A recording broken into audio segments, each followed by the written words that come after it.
Well, let's stop writing massive, fragile mega prompts to AI. If you want to build reliable generative AI applications, you need to break the work down into smaller fragments. What does that mean? Well, welcome back to day 7 of our 30 Labs 30-day series on AI with GCP. I'm Abdul, and today on Tech World with Abdul, we are stepping into the role of a Gen AI architect. We are going to build a fully automated multi agent system using Google Agent Development Kit, the ADK. Like we have been discussing, we are going to learn everything through practice here. There is no slides, no fluff as such. We have been doing this from past 7 days and we have done enough progress. To follow along, you can go to my channel Tech World with Abdul and then you will see the series. If you haven't been watching, watch this and get yourself trained. Very interesting topics is what we have been discussing. With that said, this lab today teaches you how to orchestrate complex multi-agent systems using Google's ADK, the Agent Development Kit. You'll move from simple agent hierarchies, which we saw yesterday on day 6 is what we built a single agent. And now we are building automated collaborative workflows. You will build distinct multi-agent system like we are showing here. It is also called as hub and spoke model or parent and sub agents kind of a model. A simple travel agent is what that we are going to build today that learns to transfer conversations between brainstorming agent and a attraction planning agent. A more advanced movie pitch generator is also something that uses a writer's room to automate agents is what we'll see, like a researcher or a screenwriter. End of this video, what the takeaway I want you to have is how to create a parent and a sub-agent relationship, how to write data to the session in terms of state from a tool, whatever tool you're trying to use, how to read from a state using keys like different keys, and how to use sequential agents, loop agents, and parallel agents. That's the idea behind this entire video. With no further delay, let's jump on and start our lab. If you see the diagram here, it has the root agent and the sub-agents which are corresponding to that root agent. So why this approach? This has several advantages uh, over using just a single monolith kind of a prompt, right? Simpler design, it's simpler to design and organize a flow where the parent takes care of the tasks which are supposed to it is supposed to do. There is reliability. Specialized agents are more reliable at their specific tasks than one large complex agent, which you could have seen in multiple scenarios when you use ChatGPT as well. And maintainability, it's easier to fix and improve small specialized agent without breaking the other parts. The modularity is also there. Agents built for one workflow can easily be reused for others. That's the idea behind this hierarchical agent tree where you have different sub agents which do specific tasks. And in Google ADK, you can organize these agents in a tree structure like how you are seeing here. The tree which you're seeing here, this is how we can organize the agents. And then this hierarchy is key to controlling the conversations flow as it limits which agent can pass the conversation to which other agent. This is what makes the system behavior more predictable and easier to debug. And of course the design is intuitive and it's control flow. The entire structure starts with the root agent, that is the parent agent here. And it can have one or more sub agents like you're seeing here. It can have one or more sub agents to perform the task, which in turn can also be parents for their own sub agents. In the sense this sub agent can have many more sub agents and that would be parent for those sub agents. That's how the inheritance kind of works here. Let's jump in and start doing some development. First things first, let's go to Google, google.com and look for Google Cloud. This is where we can access our cloud. I already have logged in. So if you haven't logged in, log into that and click on cloud.google.com. And if you're not logged in, log in and then you get $300 credit, which you can use to build this. no expenses as such. Click on console. I just clicked on console and then I am into the system. You can create a project if it is not there. I already have a project from yesterday. I'll plan to use that. This is the AI agent BPM project which I created yesterday for day 6. I'll be using the same one. If you don't have a project, just click on new project and create one. Straightforward process. In my previous videos you can easily understand how we can do that. Let me choose this project for now. This is what I'll be using. Once that is done, I'll open my Cloud Shell. We don't need any fancy equipment for this, just a normal PC with Chrome browser is what we need. I am authorizing the Cloud Shell. So if you see here, this black window is what we'll be using to do. There is open editor, there is, the terminal settings. You can change terminal settings, font, stuff like that. If you want to use different color themes, you can use that. Let me edit the color theme and choose something different. That's okay. Let's do it later. You have a web preview as well, which is available here. Session information, etc., etc. You can download and do lot of stuff. But right now we're just establishing a Cloud Shell and trying to work towards this, right? With that said, we can set the project. Right now my project is already set. If it is not set, I would give the command as gcloud config and I would say set project and give the project ID, which is AI hyphen agent hyphen BPM. How can you find the project ID? If once you create a project, if you click on this button, it will show the ID here. It would be, usually it is always the project, the name which you have chosen, but sometimes it is different as well, like you see here. So take this ID and set that gcloud config set project. Perfect. So with that set, now we will move further. My project is already set.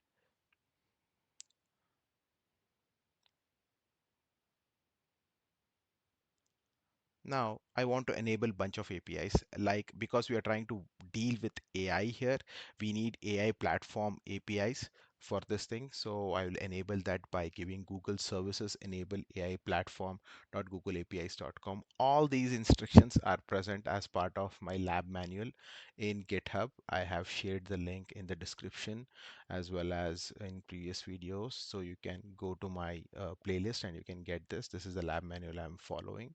Pretty straightforward, nothing fancy. We're just following this lab manual and doing the task. And if you have any questions, feel free to comment. And if you have liked my videos, please follow. This is what I would say. That would be of great help. Now I'm trying to enable this API. Once this API is enabled, now we'll be using Vertex AI to perform bunch of operations. That is one of that's a platform which Google provides with SDK for specifically for running Python related code. So I'm going to use that. I'll show you how we are going to do that. Let's get the uh, let me go in my terminal. I want to first clone a repo from GitHub. The link for that is there in my manual. You can just copy paste that. To do that, I'll just say git clone hyphen hyphen depth space one, and then this is the devrel demos.git is what I'll be using. Google has provided this particular repo for us to test it out. So I'm going to use this. Depth hyphen one flag clones only the latest version, which is faster. So that is why I'm giving this. Usually you can just give git clone and it clones. I'm giving depth hyphen one because I want to pick the latest version of this code. That is the reason I'll be using depth hyphen one and say enter. Copy the same command from the instructions and you should be good. So it is, cloning the project.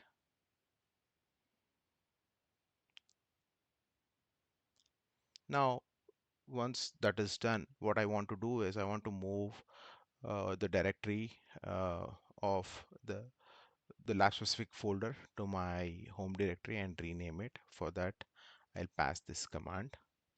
It's just going to take a few minutes because it's 25 MB. Let's give it some time. Well, it took like 5 to 6 minutes for me to, you know, clone that repo. So you'll also see a little time being taken there. Now I am moving this particular lab directory to my home directory. That's what this mv means, move command, and I'm trying to move it to my home directory. Let me say enter, and let me say ls. This is where my multi-agent systems are. This is the directory I have created. It's as simple as how you create directories in Windows, pretty similar to that. And let me do cd adk and do ls, and if you see, all these files have come in as part of that git clone. With that said, now let me open this thing with open editor. If you see this button here, click on this. This should launch you a VS Code version of Google, which is nothing but a IDE, integrated development environment, which you will be using for coding. So we don't need this. We have deleted all this. That's why it's showing this thing. This is just pulling up some previous stuff. Don't worry about that. I am looking at ADK. This is my code. So with view, I will first turn off this thing. Okay, perfect. So ADK is what we are looking at. This is my new directory where we are trying to do our stuff. ADK multi-agent systems, and we're able to see that. Perfect, right? Now that we are here, we are able to see all the files which have come as part of that parent and sub agents, workflow agents. The entire code is here. Every agent will have a init.py file which has basic instructions which imports the agent, and there is a agent.py file. This is the parent and sub agent um, file, and this is where we define this is the attractions planner. This is the travel brainstormer which we are trying to build. What is it doing? What is it using? We can take a look at that as well. os.getenv. Let me enable go to view and turn on toggle hidden files. That way you will see if there are any hidden files, you can see them as well. The agent.py is this, requirements.txt. This is where the ADK is getting, deployed. This is the directory I would be worried about. This is what we'll be using. And parent agents, this is what we saw. And the workflow agents are here. It also has the init.py and the agent.py file where you will see append to state and a couple of files where we'll be using these agents to perform different tasks. So that's what this is all about. We'll go in detail with each one. Now that we have this code available for us, all we did is just git clone, and that code is available for us to see here, and we moved it to our home directory. Going back to my terminal, now here I want to run any Python program. You need a virtual environment, and I'll be using UV to run that package, virtual environment package. So I'll be saying UV is UV virtual environment, and activate that environment. This is the command to do that.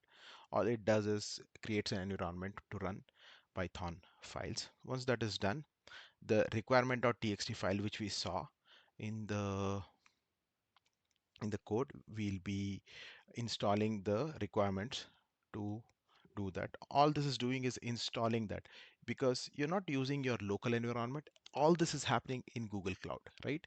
There is no local desktop involvement or anything. Everything is happening on a browser, on your Chrome browser, and all I'm doing is installing bunch of libraries to execute this. What are those? Like there is ADK and two other stuffs which are present as part of open editor. I can show you that here. Where is my requirement.txt? So this is the requirement.txt file. It is deploying LangChain, Google ADK, and Wikipedia are the three libraries which are getting deployed. Let me go back to open terminal. See, all that got deployed. All I had to do is uh, pip install requirements file. If you see, Wikipedia is getting installed, package, and then other two packages also would be getting installed somewhere here. That's pretty much what we are trying to do there. Once that is done, I need to create a, we already have the agents, multi-agent systems directory available, right? We need to create a .env file to store our environmental variables. If you remember day 6 where we created a single agent, we went through this .env file. Same thing we are trying to create here. To create, I'll be using Cloud Shell command, Cloud Shell edit.env. This will open the editor and give me this .env file. If you see here, I just gave that command and it opened the editor. I didn't even have to click the button. It automatically opened this .env file under ADK multi-agent systems. Under this, I need that. What do I have to put here? I have to put, bunch of variables, environment variables, which I want. What are those? Those are my Gen AI use. I will be using Vertex AI is what I am saying, and I'm passing true to that. Here I'll be putting my project ID. For example, the one which I'll be using is AI Agent BPM. So you have to update this attribute AI. You can give whatever project name you want. The same name won't be available because these are global in the sense it's available across. And I'm okay with using 2.5 flash, or I can use 3.5 as well. Anything. So this is pointing to 2.5. Let me change this to 3.5. I'll be using 3.5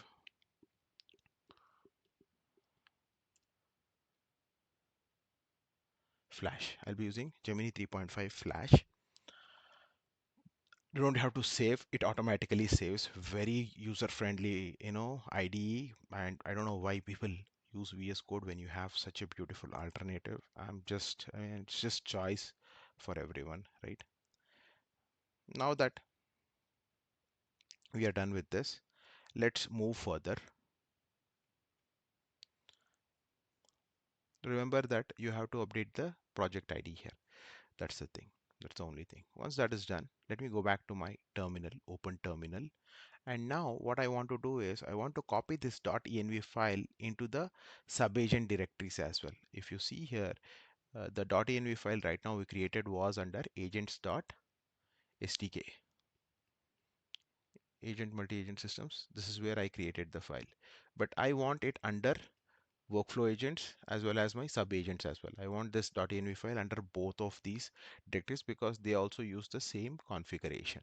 To do that, I can just copy, right click and copy and paste here, or you can use the command which I have given. Pretty straightforward. You use the cp command, which means copy. We clear this and I'll give the command here. Cp copy.env from to parents to parent agent thing as well as to cp.env to workflow agent thing. All we are doing is copying the file in both these directories because this is where our agents are running. And now if you want to validate, you can go to open editor and you will see the .env file is present in both the directories. That's the only thing that command is doing. Very easy, straightforward. If you have any doubts, feel free to drop a comment, hit me up on my LinkedIn. I'll be happy to walk you through each and every challenge you're going through because I love doing this.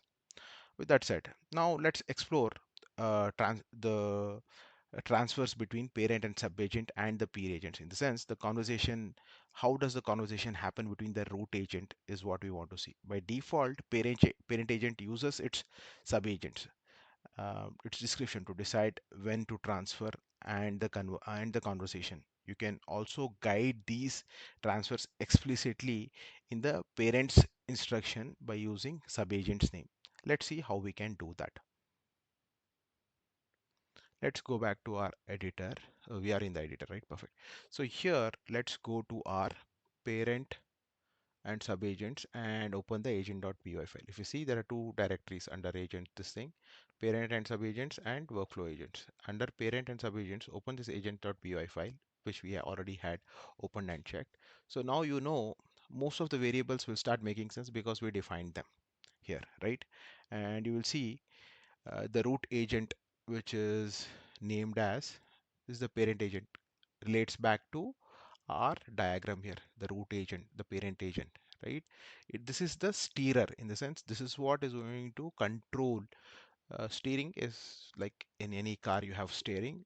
which is used to control the car. The same thing is meant here as well.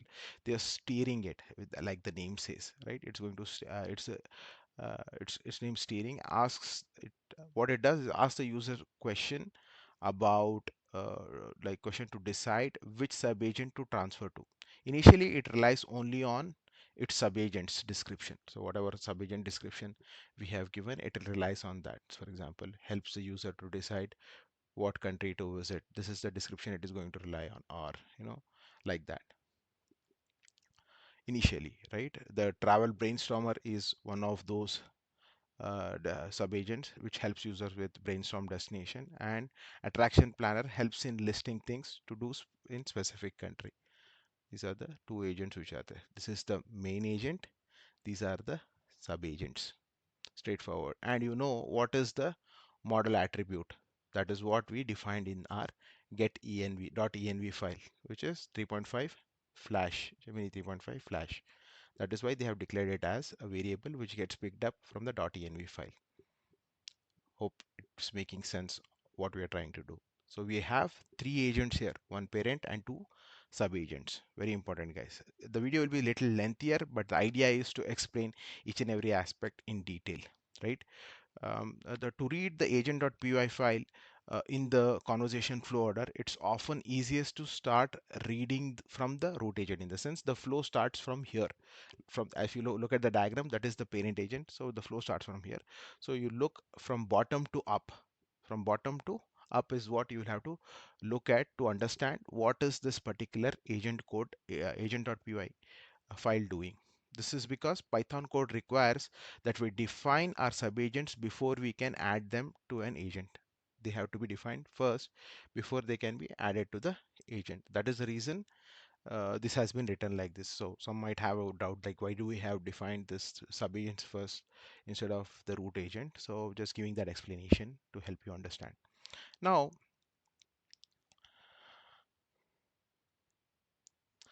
the skeleton of the root and the subagents is defined, but how are we tying this root agent to these subagents? In the sense, how does the root agent know that these subagents have to be called, right? Where have we defined that? That would be an interesting question.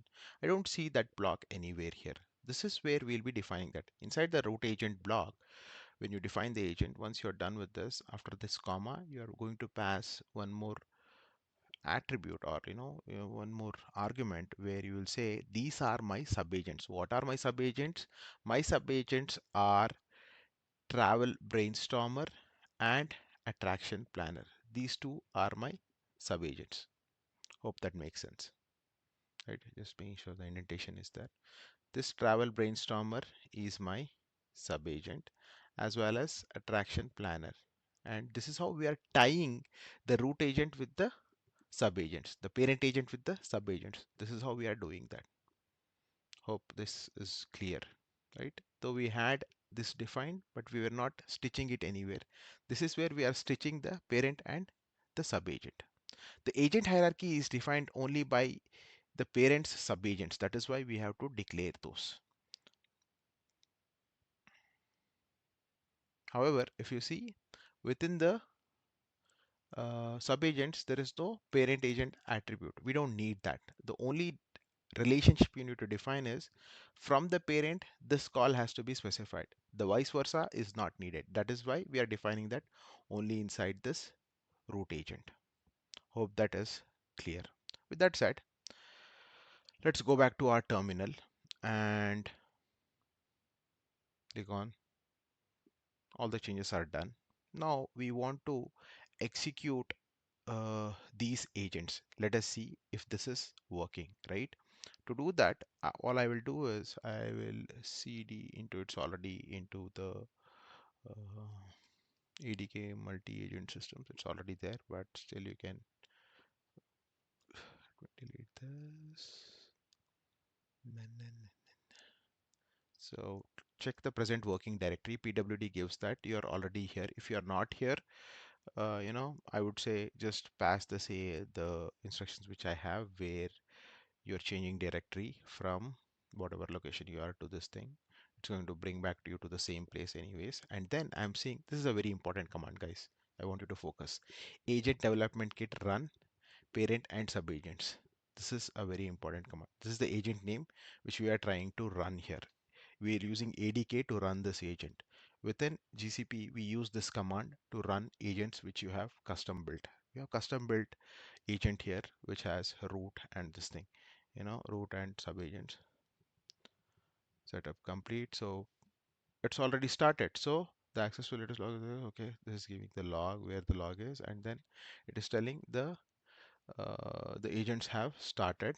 Now we can have pass questions here. So our parent and sub agents agent has started, which means this agent which we had parent and sub agent has started. So these three should start working now. Let us see if that is happening. In the user, let me say it's as good as interacting with ChatGPT, right? In the fancy UI, or here you are doing on the console. Just say hello and see if it is responding back with a positive message. Yes, so it is steering. You know what steering means, which means the response is coming from the root agent. Hello, welcome to your travel adventure. Do you already know where you would like to travel, or would you like to help, like some help with some deciding, is what it is saying, which means the response is coming back from your agent, which means it got deployed successfully and stuff is working. So now let me say I need some help in deciding. I could use some help deciding. Let's see what it comes back with. The output should be okay. So it is saying, I said I could use some help deciding. I would love to help you to decide the next travel destination. To start, here are a few popular countries to travel, and you love to visit Japan. Beautiful blend of ultra modern Italy, Costa Rica, France. It's giving you those suggestions to help you narrow down. Absolute perfect spot for you. What is your primary goal of the trip is what it is asking. This way, here, notice the agent from steering has changed to travel brainstormer. How did this happen?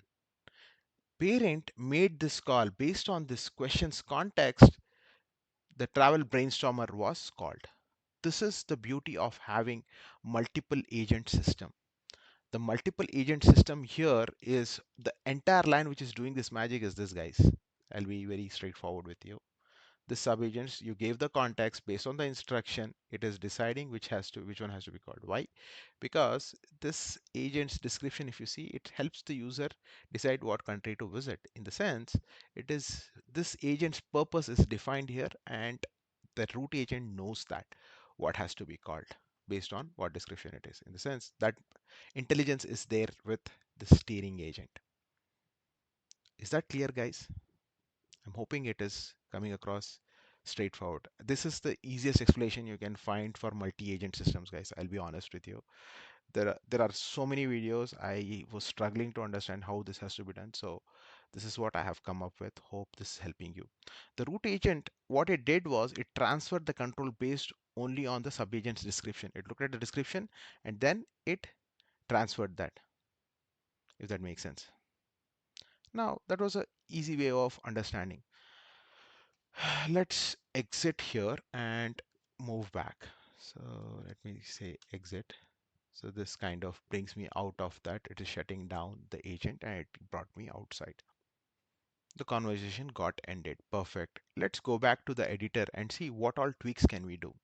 Now, I want to be very explicit in the sense I want to be direct with my root agent and I want to tell that, hey, if so right now the description I have is ask the user if they know where they would like to travel or if they need some help deciding is what is the instruction here. I want to change this instruction. I want this instruction there. What do I want here is this. Let me replace this with this. If they need help deciding, send them to travel brainstormer. If they want to know, if they know what country they would like to visit, then send them to attractions planner. This is the straight instruction. I am updating the previous instruction with this, and let us see what it does. So you remember previously what it did, right? So let us see what it does here. So you don't have to save, it automatically saves. So if you remember previously what it did was when I said hello, it asked me this question. Now when I say hello, let us see what it does. To do before that, I would like to start the agent because we ended the conversation, it stopped it. So I'm starting it. Remember the response we had received, right? Hello gave me this response previously. Now let me see what does hello give.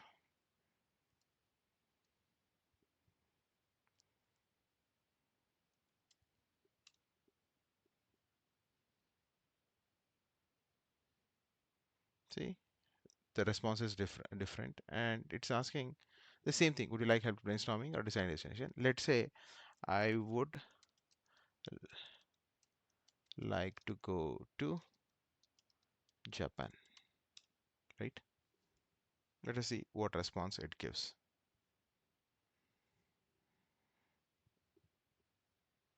Notice very important aspect here, right? What was the subagent which got called? You didn't even have to tell. The agent automatically knew because the instructions were very clear. Notice the transfer to attractions planner from the steering right away, right? It wasn't steering, it went to attraction as guided by our new instructions, right? Now let us see if it steers back us to the travel brainstormer. From here, I want to see if it is going to take me back to travel brainstormer. What we are doing here is we are testing the intelligence of our parent agent. Does it route us properly to our sub agents, right? What I'm saying is actually I don't know what country to visit is what I'm saying. It pushed us to attractions planner. Now I'm giving one more input which goes back again to the steering agent and that decides what has to happen now. So now my expectation is that it has to go to travel brainstormer. Look at this, guys. Isn't this plain simple and easy to understand how parent and subagent concept works? Very straightforward. Very straightforward. And we are testing this live by deploying these agents running against Gemini 3.5 Flash on Google Cloud with Agent Development Kit. This is phenomenal learning experience, guys. I mean, I don't know about you, but I'm enjoying building these, agents and understanding these concepts and how they actually work at ground level, right? Notice that you have been transferred from the transfer brainstormer and peer towards attraction planner. This is allowed by default. It is allowed. If you would like to prevent transferring like that, you can also have a disallowed transfer to peers and set some attributes to it on the attractions planner agent. All those configurations are possible, but this is a very good test of knowing how these agents work. And if you have to end this conversation, all I have to say is exit. Perfect. So what we did for the recap so far, what we have completed is in this section, the conversation always starts with the root agent, which is the steering agent. A parent agent can automatically transfer to sub-agent based on the description and the instructions it has. You can explicitly control this flow by giving the parent instruction to transfer to a sub-agent by its name. And by default, agents can transfer to their peer agents or siblings in the hierarchy, right? Let's move further. Now let's worry about what is the memory or the session management. Every agent development kit conversation has a session. In the sense, when you're trying to have a conversation, there is a session which gets built, a session object, which includes the session state dictionary.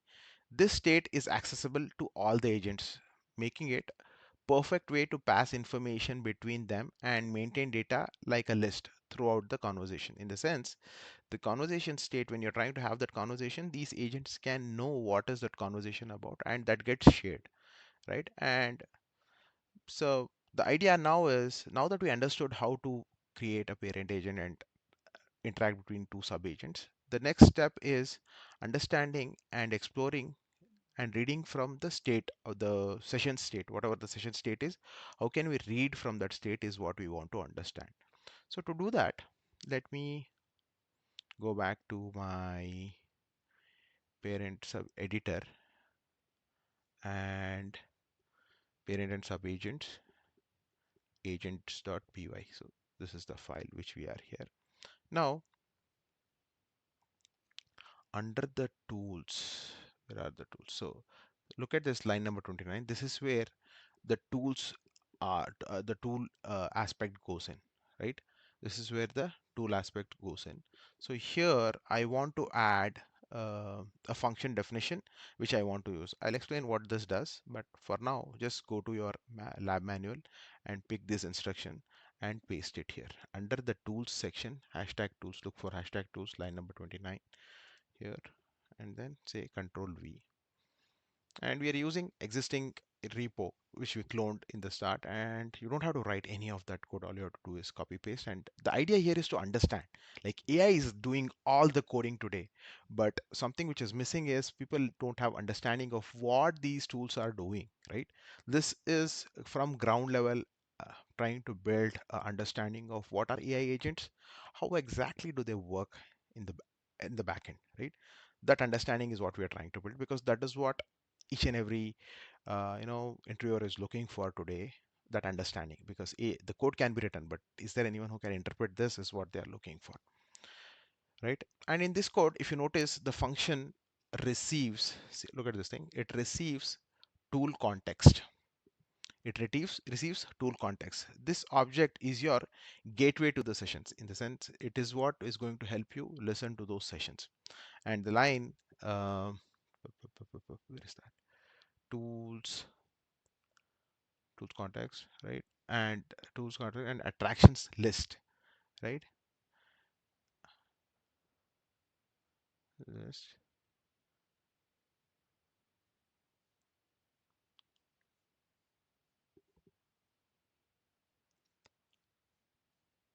And this line, load existing attractions from the state.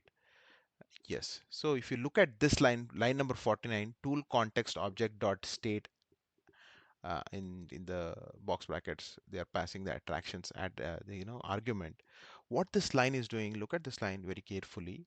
What this line is doing is, this line directly reads and writes to the sessions state dictionary. In the sense, to the session state dictionary, this is a state object on which it is it is writing. The ADK takes care of everything here, like to read and write into the sessions object. This is what is the line which is being utilized.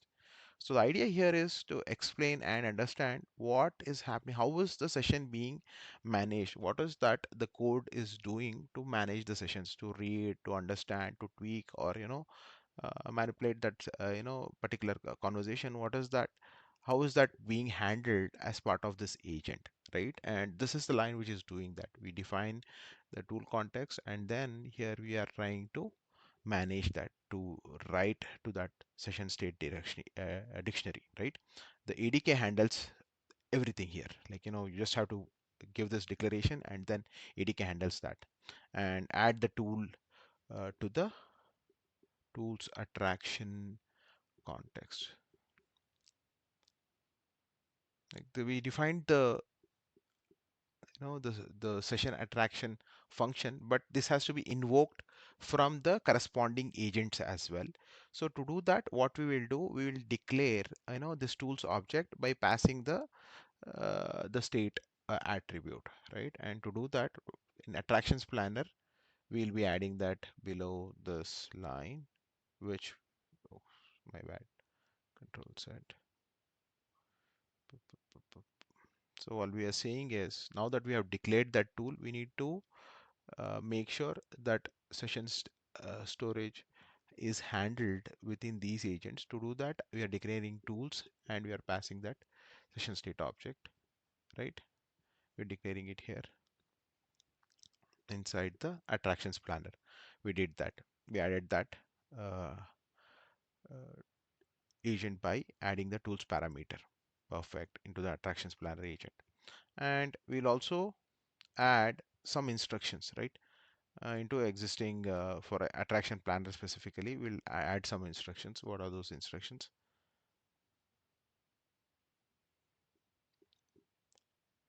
Attraction planner has provide the user with option this thing, and then I'll just do a enter here.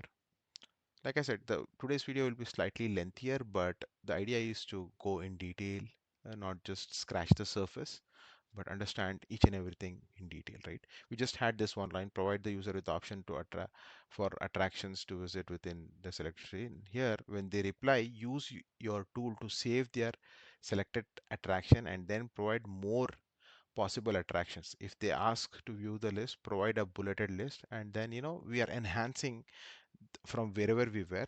So we are enhancing that and we're adding more. And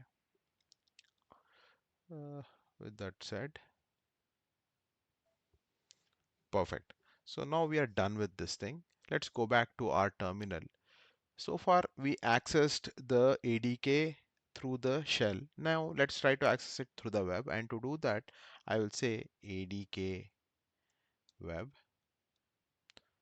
Sometimes it works. Sometimes you will have to enable the cross origin policy to start that. And you can use web view here, right? Click on this web view, preview on port 8080. Unable to forward the request is what it is saying. Perfect, no worries. We can try to solve that. Let's just click on this. If you see, after I gave ADK web, it has come up and it's telling me this IP and this port is on what it is running. Let's see if it is working.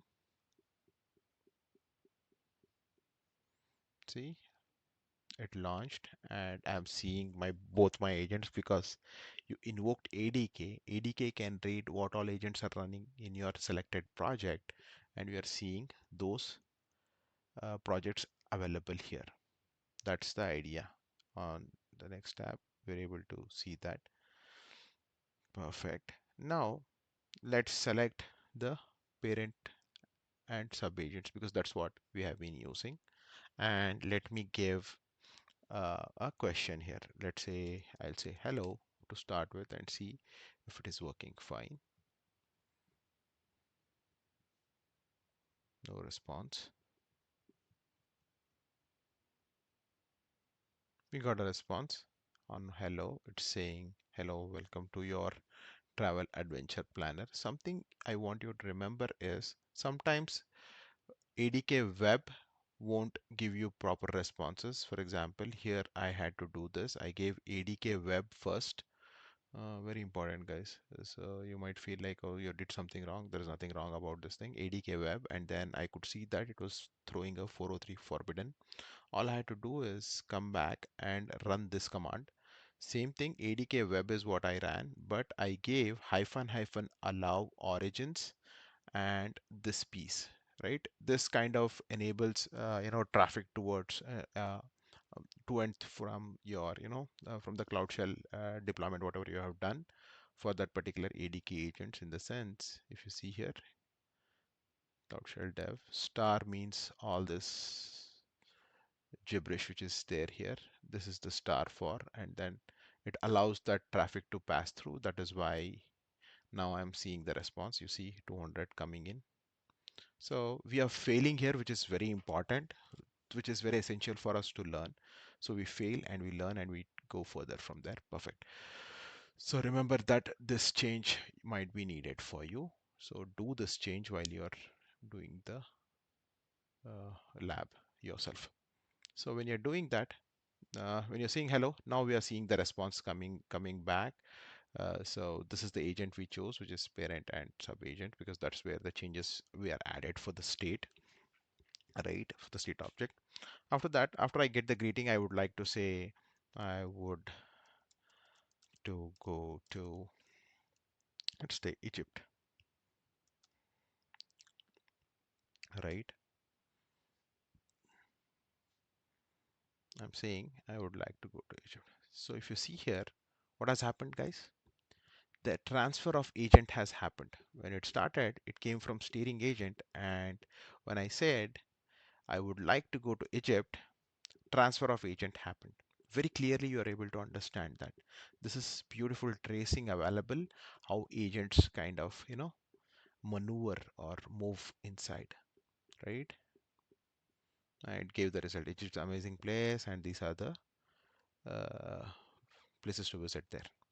Now that I have received that, I will say I will go to the first one. What is it? Spinx. Spinx. And this should give me a successful response. So it's saying I've added Spinx to your list.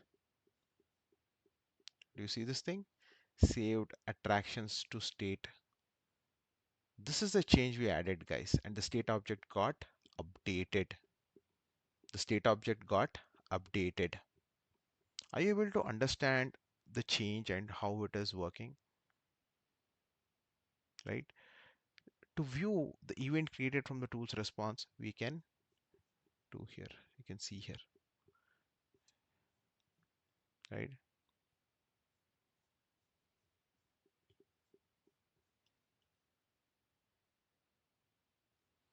Right. Now, I'll show you something very interesting. If you click on these responses, it will show you what exactly has happened. The steering agent, the travel brainstormer, which sub-agent got called, attractions planner got called here.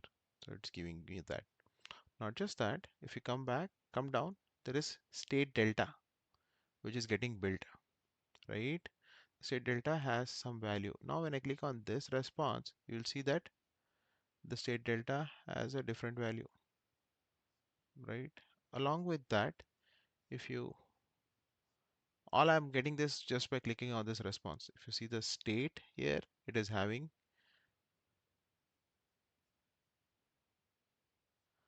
this thing stored in the sense when I told I want to do spinx, it stored that in the state variable, right? If you click on the state, it will show you that as well on top. If you come here and state, it will show that. This is how you can validate how your agent is behaving, how the state is getting managed. Now let's reply with another attraction. Let's say I will go to Aswan, right? So I'm just saying I would go to Aswan, and now you will see that gets updated. The array has another value. Aswan gets added. I can say one more, and it should be adding that as well. I go to, let's say, Citadel,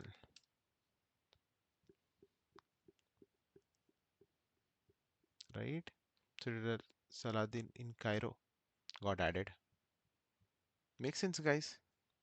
I'm hoping this is clear. Now that we have done this much, I can ask once you can keep building this as long as you want. And because you are managing the state, now there is a memory associated with this thing.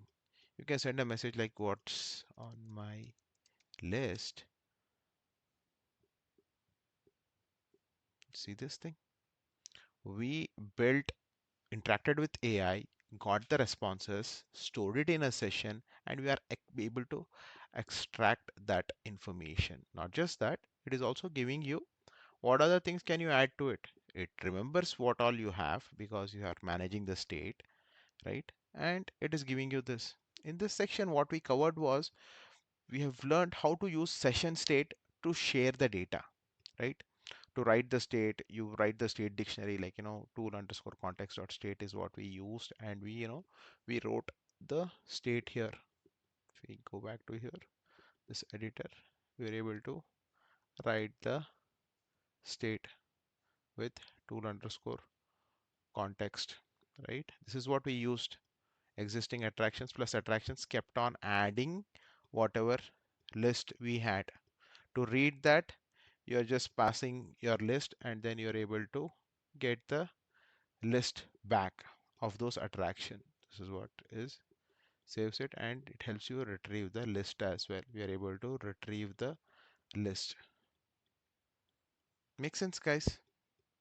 And we also inspected the using the ADK dev UI, we are able to inspect that. With that said, let's move further for the workflow agents which we had. So far, we were dealing with this guy who was, where is this guy? parent and sub agents. Now let's move towards workflow agents, right? This is also one of the agents which we have. So far you have seen how parent agent transfers to a sub agent and then waits for the user. Workflow agents are different. They execute their sub agents one after another in an automated flow without waiting for users input. In the sense it is more automated. So the with the parent and sub agent kind of agents, what we had was the user's input was trivial for us to move further. However, with workflows, it's not that. This is perfect for automated multi-step tasks like plan and execute or draft and revise pipelines. These are perfect. The workflow agents are perfect. That is why we have segregated them into parent and sub-agent thing, and then the other piece is workflow agents. ADK, the Agent Development Kit, provides three built-in workflow agents to manage this. That is sequential agent, loop agent, and parallel agent. Let's look at that. Like I said, will be this video is slightly longer, but we are covering so many concepts here, right, guys? Like, how to have parent and sub agent kind of a workflow. And now we are jumping towards workflow agents, which are like, very trivial to have automated tasks, right? And like I said, there is sequential agent, there is parallel agent, and there are something called as loop agents, right? These are the three agents which incorporate in a multi-agent system. And using these three workflow agents, we'll be building an agent that develops a pitch document, in the sense for a new movie about a historical character. We'll be building this agent. Your agents will handle research, iterative writing, and report generation. These are the three tasks it will handle, right? Research, writing, and iterative approach. With the iterative approach, it will handle that, right? And an end system should look something like this. Request for historical subject by a user, and it enters this realm of sequential agent. There is a loop agent which loops, and then there's a parallel agent which does a bunch of stuff. Let's see how we can achieve that.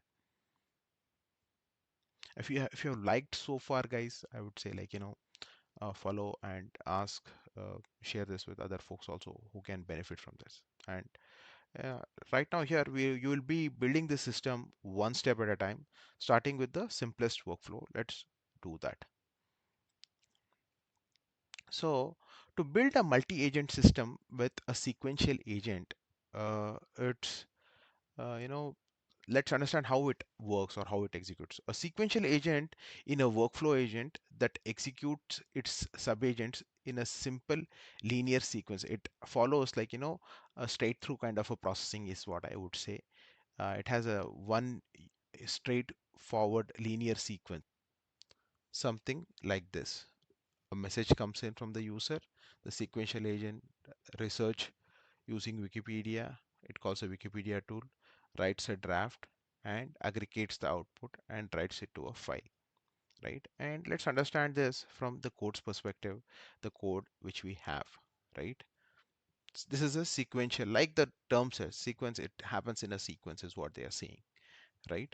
To understand that, let's go back to our code base, which is our cloud console. Let me close this agent.py and .env file. We are using, if you remember, we copied the same env file on both the things. So we are using same model, Gemini 3.5 Flash. I opened the agent.py file. Now, if you notice here, the root agent, it is called as the greeter. This will welcome the user and get the movie subject. That's what we are saying here,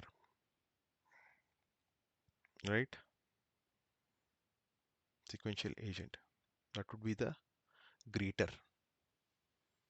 There is a parent agent which will be the greeter, right? And it welcomes the user to get the movie subject.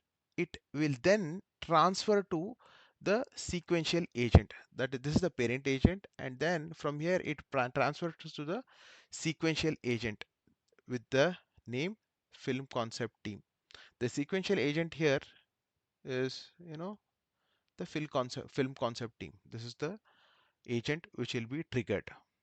What it does, runs a researcher, screenwriter, and file writer. Unlike those other agents, like in parent and sub agent system, we didn't have this, but here we have a researcher, screenwriter, and file writer. These three agents are getting called in sequence.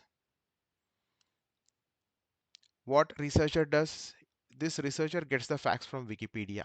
If we go back here, it gets the facts from Wikipedia, right? And screenwriter agent, this is used agent to use those facts to write a plot. Whatever facts it received from Wikipedia, it is writing a plot out of it. And and the last agent is the file writer agent to save the final plot to a file. It wants to save it, write it to a file. It is writing to a file. All this is happening in sequence, hence the name sequential agent. Make sense? Perfect. Now let's go back to our this guy.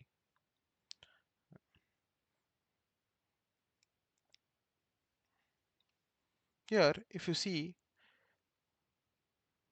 same thing, same concept we are following what we had in parent and this thing. We are writing the sub-agents before the parent agent. This is my parent agent. Yes, root agent. And then the sequential agent gets called. And then the other sub-agents. That is why they are on top. Make sense? And we are also using a tool here. What is the tool? It is called agent append to state. This is the same state appending function which we use. This is a helper function that lets agents append data to list of session state, which we already saw, which is how researcher and screenwriter will pass their work. In the sense, this is being utilized. This is actually helps you understand much clearer why do we need that session state between the screenwriter, between the researcher and file writer. How does the, how do you communicate in between them? Like, this append to state tool is being used in the sense the state is being utilized to communicate and pass their work. Let's try out this agent, right? To do that, let me go back to my terminal. Let me stop this thing, aborted. Let me clear the context, just say clear and it should clear. And I'll say, I can copy the command ADK web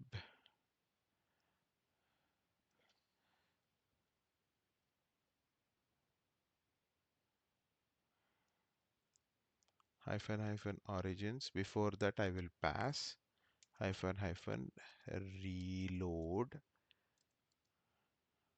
underscore agents, right? Reload agents and then allow. That's what I'm saying. So this should, open the agents again. Let me close the previous context, open this guy. Now it got delivered. Like we know, we'll be using uh, workflow agents, right? As usual, the first message is hi, hello, and we should be able to see a response coming back. We got a response. Perfect, right? Let's see what is in state right now. Nothing, state is empty. Perfect. Let's click on response. See, it's still at the greeter. It has not come inside. Are you able to see this, guys? Very easy to understand. Theory, code, and practical. Linking what we learned with the code. And the testing here is showing us how it is working. I hope you guys are able to follow along. So now the greeter agent responded with hello. Now I want to um,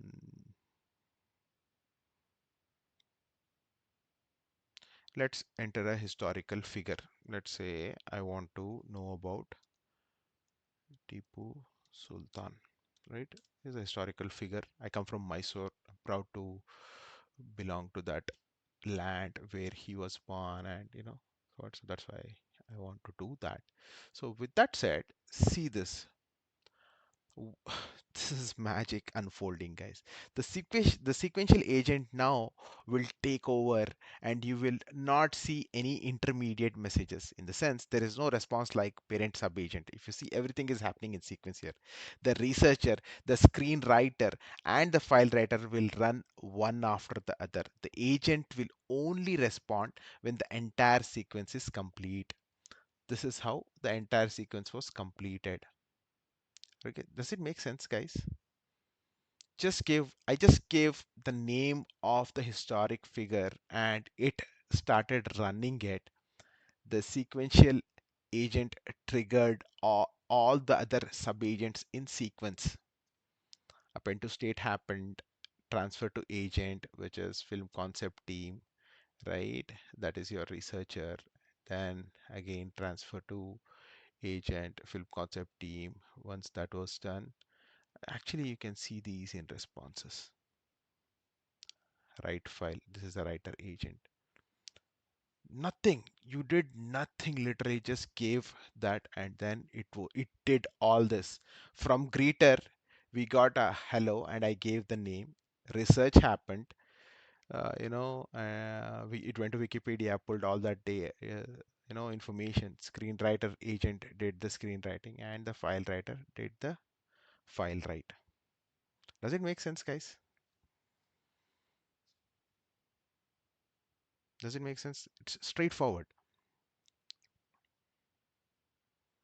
Now, you know, the file has been written is what it is saying, right? We can, uh, in the directory, we should be able to see that. Let me close this. Is there a directory here? No. So let me go back here and click on Open Editor. And let's expand movie pitches. The Tiger of Mysore. Let's go, guys. I mean, what else you want in terms of explanation to understand these two concepts? Workflow agents and parent sub-agents explained like babies. Like this is the easiest way to understand. If you go back to the agent development, this pretty much shows how the flow has been moving across, right? It is showing you how the flow has moved. The event shows how the greater, you know, called the film concept team, and and then it called the sub agents, like everything. You can click on the request. What was the request, how it traversed through, and the response as well, right? This is the response it wrote. It used 3.5 model, right? What we witnessed here is the quality of this agent's output is limited by its simple prompts. In real world system, you would provide much more rigorous instructions and examples to each agent to improve the reliability. Okay, that is one thing. So far in this section, what we have understood, a sequential agent executes its subagents one by one in order without waiting for the user input between the steps. It was not waiting for me, it just kept on executing. I can also say, let's say, I want to know about Puneet Rajkumar, right? And it would do the same process again. Look at that. Look at that. Historic figure. It's pulling the data from this thing and then it's building that. The sequential agent executes its sub-agents one by one in order. That's what we are witnessing here without waiting for user inputs between the steps. And this is a workflow because the user talks to the root agent, which then hands off the work to the sequential agent. The greater agent took the request from us and it gave it to sequential agent, and the sequential agent is doing the rest of this task. The sub-agents in the sequence use the session state, right? It's using the session state to do that. If you go back, see here, Pinto state, see, to share that information, it is using session state to share between those users. This is what it is using, and subagents, that's how it is doing. And you can use, the event graph to see, how it is working, how it is coming to the file writer. With that said, now let's move towards how to add a loop agent for iterative work. We saw sequential agents, but we do have loop agents also, which we need to look at, right? A loop agent is a workflow agent that runs its subagents in a sequence and then repeats. Like the name tells, it runs on a loop. Starting from beginning, it runs on a loop. The loop continues until a condition is met, like reaching max iterations count or a subagent calling the built-in exit loop tool, something like that. Well, it's useful for tasks that require iterative refinement. You will add this loop agent to create a writer's room for your movie pitch agent here. For example, here we'll be using it for the writer's room. This allows the researcher, screenwriter, and the new critic agent to work in a loop, improving the plot with each pass until the critic decides it's ready. In the sense, this guy is the one who is going to make that decision when this loop breaks. The critic decides when the loop breaks. This also helps the agent handle vaguer user inputs like an ancient doctor, or by letting it research and refine any idea, so you don't have to intervene in between. That is the beauty of having uh, loop agents. Very important concept as part of generative AI, the loop agents. Let's try to see how we can do that. Let me stop this. Aborted. Right, clear. So clear the context, right? Let's make some changes to our agent.py file. We are working with, what's that? Uh, Workflow agents,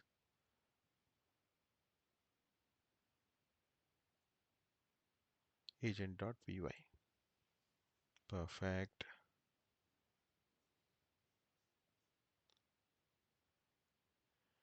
Okay. Now here I want to add Google ADK imports that. Here, let me import it. Import tool context. I see tool context but don't see loop. So to import that, I will say Google ADK tools import exit underscore loop. This is how I'll be importing the loop agents. And let's also add a critic agent. This agent will review the plot, and if it's good, it calls the exit loop. If not, it adds the feedback to the state for the next loop. So let us, the code is already there in my manual, so you can just use that to do that under agent. So because this is again a simple agent, right? Critic agent. So under agents, add this code. What it is doing, it is a critic agent, right? It reviews the outline and does whatever we have discussed. Pretty same signature, just the instructions are different. That's what drives how these things will work. That's the idea behind it, right? So I added my critic agent, and we also need the writer's room loop agent. This will contain three agents that will work in a loop. So we need that. So we need a declaration where all these three agents can work together. So let me put it here and right above the film concept team.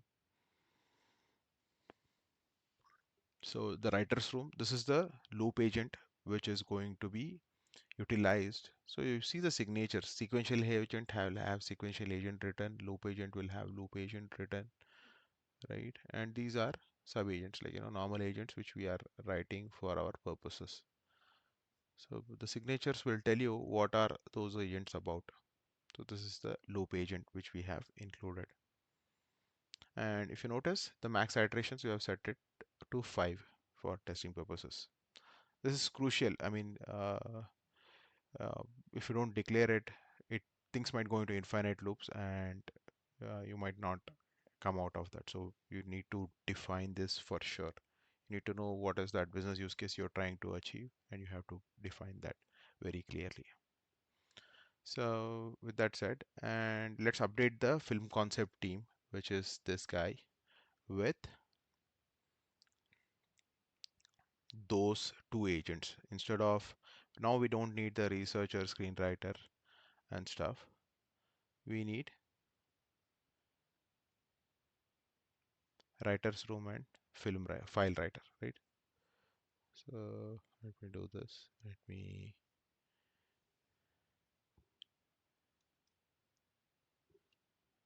delete it and paste this guy. Okay. So I just need writer's room and file writer. These are the two I need. With that said, so let me go back to the terminal. Same thing. I will execute reload agents and start this guy.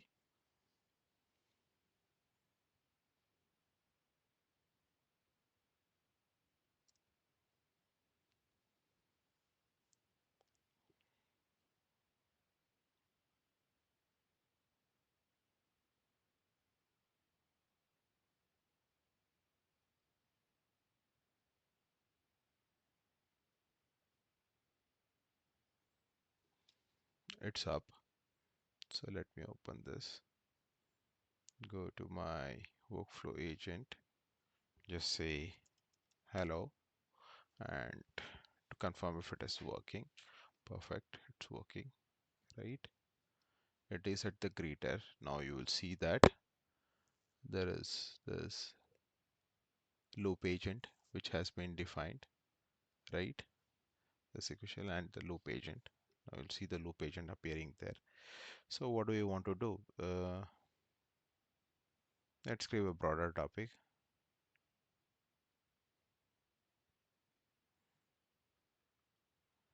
Let's look for a guy who made crops yield more food, right? Just giving some random broader topic. I want to see how does the loop get triggered, how does it work. You can also verify the chat to see the logs if it is working. See 200, which means the request went through fine. It's thinking. So the research is happening. So this has to appear in loop.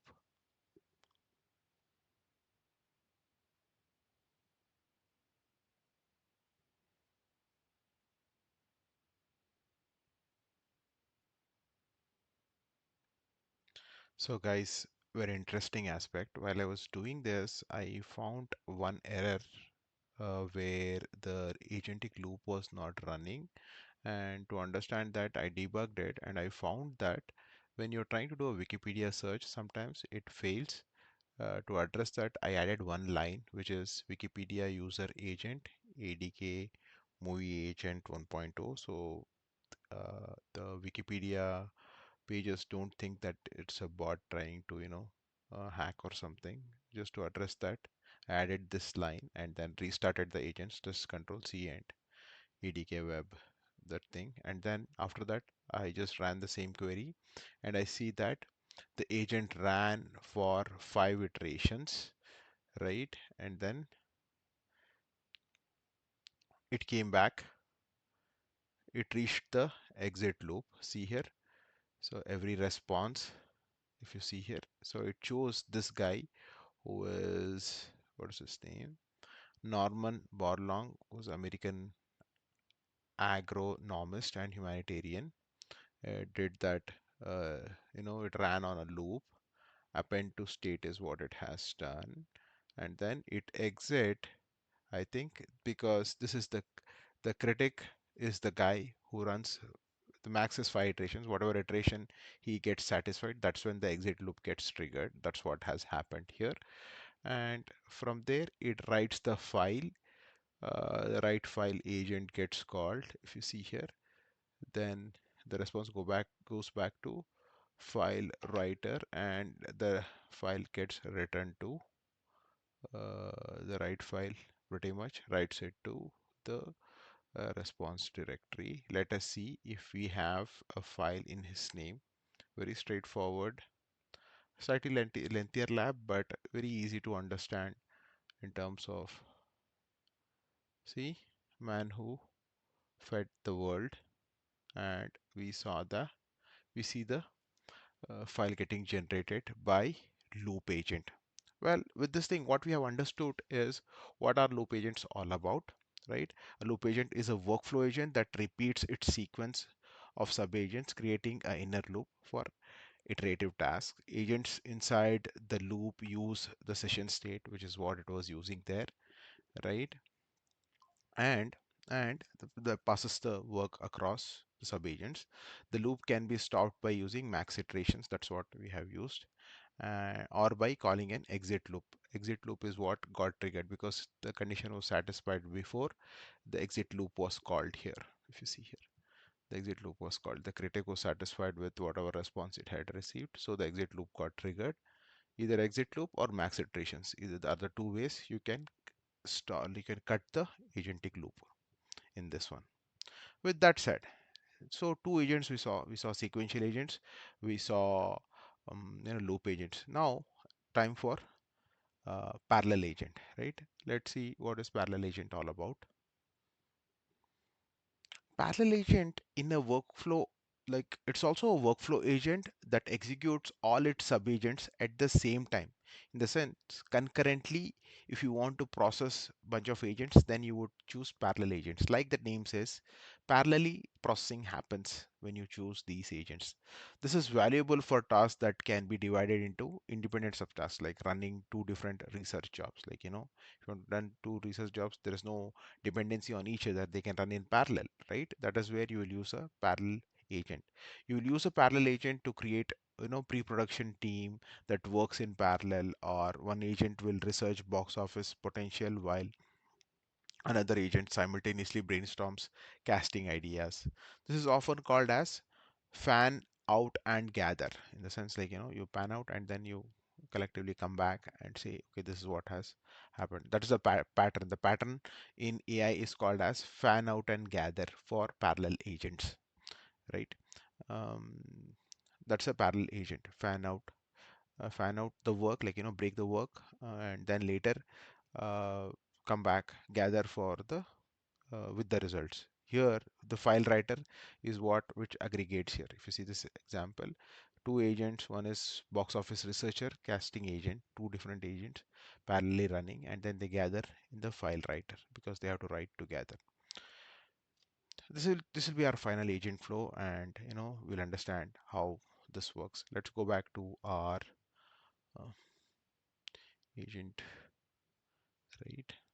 We close this file. These are which got created.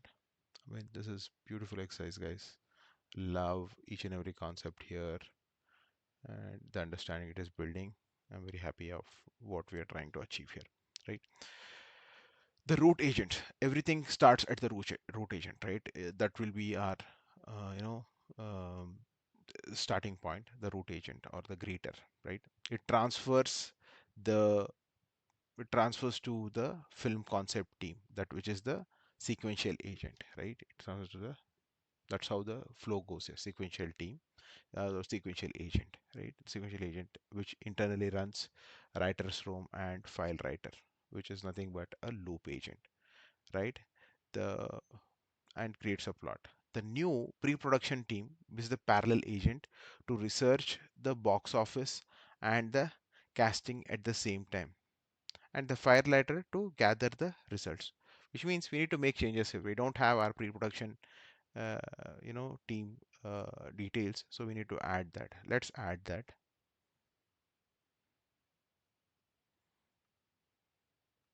Box office researcher is what we want to add. Let's add it under the agents.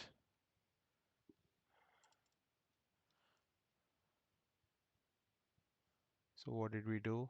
We added box office researcher, which is a agent. It also brought in casting agent and pre-production team. The parallel agent. The signature tells you what is the agent all about.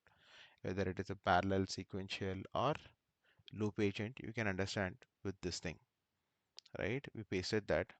Now let's update the film concept team, the sequential agent sub-agent list to include pre-production team as well, right?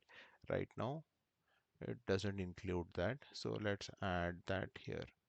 Where is sequential agent? Like the signature has to have this thing, file writer, right? Here we will need the pre-production team as well. Let me add that after the comma, right? So pre-production team is what we added, and let's update the file writer instructions to match this thing. So it can gather, the idea is to gather both the results. So the file writer's instructions have to be updated. Where is my file writer? Screenwriter, file writer. This is the file writer, and I want to update the instruction. If you see in this instruction, it's not gathering from different agents. I want it to gather from different agents. That's why I'll be replacing that with this. So what this does here, what we are trying to say is create a marketable title, and then we are using two reports. One is box office report and casting report, which is where the uh, combination happens. Now that we have done our changes, let's try to run this. Going back to my terminal, killing the process for now, and then restarting that, right?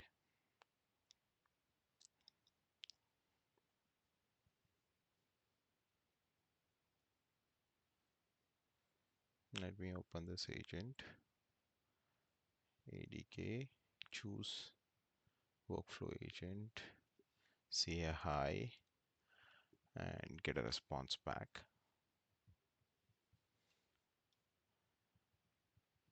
So let us give a prompt. The actress who invented technology for Wi-Fi. Let's just give a that actress who invented technology for Wi-Fi. Let's see how this agent responds. Okay, perfect. There you go. There's this loop agent. Okay. Parallel agent is here. Let's see when it gets triggered.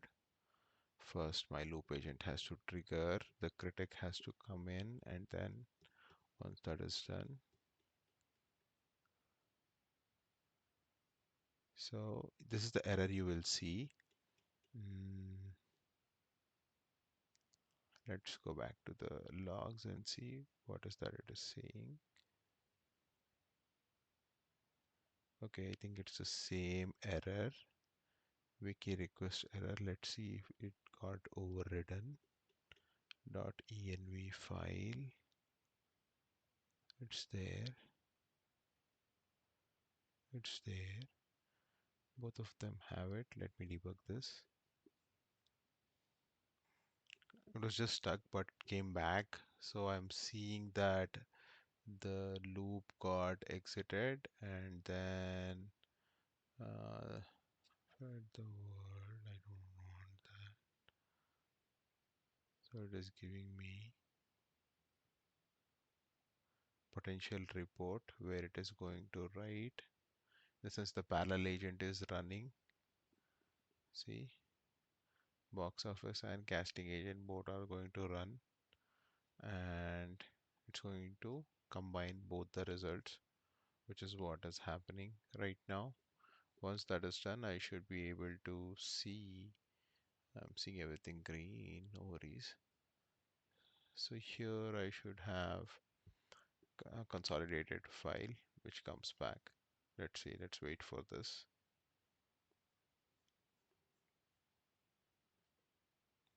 While it's taking some time to complete the task, the idea is the writer the file writer ultimately gets the response from this and combines the results and spits it out to the directory which we have here, right? So what we covered so far was like sequential agents, loop agents, and parallel agents is what we saw. We defined a multi-agent system from scratch. We understood how session state is handled, how you can write to it, how that data can be shared between different agents. And all this exercise, we were able to achieve these many concepts we were able to clarify. Well, parallel agent is what we completed right now, which is fans out work in the sense distributes work and running all its subagents at the same time rather than in sequence, unlike in sequential where it happens in sequence. This is highly efficient for tasks that don't depend on each other, where you want parallel processing, you know, like researching two different topics or any such examples. The results of parallel agents are gathered by the later agent, which is the file writer here. This is done by having parallel agents save their work in session state, which is what we have seen using the output key, and having a final agent like file writer that reads those keys. With that said, let's say if these don't satisfy your requirement and you want a custom agent which is not just sequential, loop or parallel, you can have a custom agent as well. That is also feasible. But this is what we wanted to cover as part of today's exercise. You have successfully built a sophisticated multi-agent system using Google ADK, right? Agent development. You have progressed from a simple parent-child agent relationship to orchestrating complex automated workflows that can research, write, and refine a creative project, right?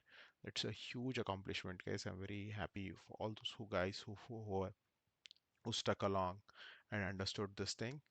This multi-AI agent system is very crucial.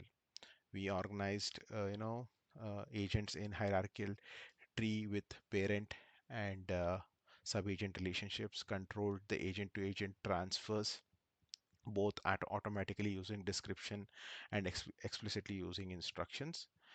We use the tool to write the data to tool context state dictionary, and we use the key templating to read the session state and guide a agent's prompt. Implemented sequential agent to create a simple step-by-step workflow, research, write, and save for scripts. Used loop agent with a critic and the exit loop, so that the tool to create an interactive iterative refinement cycle. And parallel agent is something which we did where fan out independent tasks like casting and box office research to run concurrently.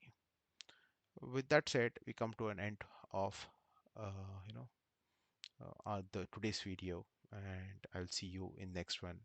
And if you like this video, please comment what all challenges you went through, and if this was helpful and you were able to understand these concepts, give me a thumbs up and put a comment that you liked the explanation or what is the best part you liked about this explanation. Try this out on your own into your Google Cloud account and let me know how it goes. Cheers.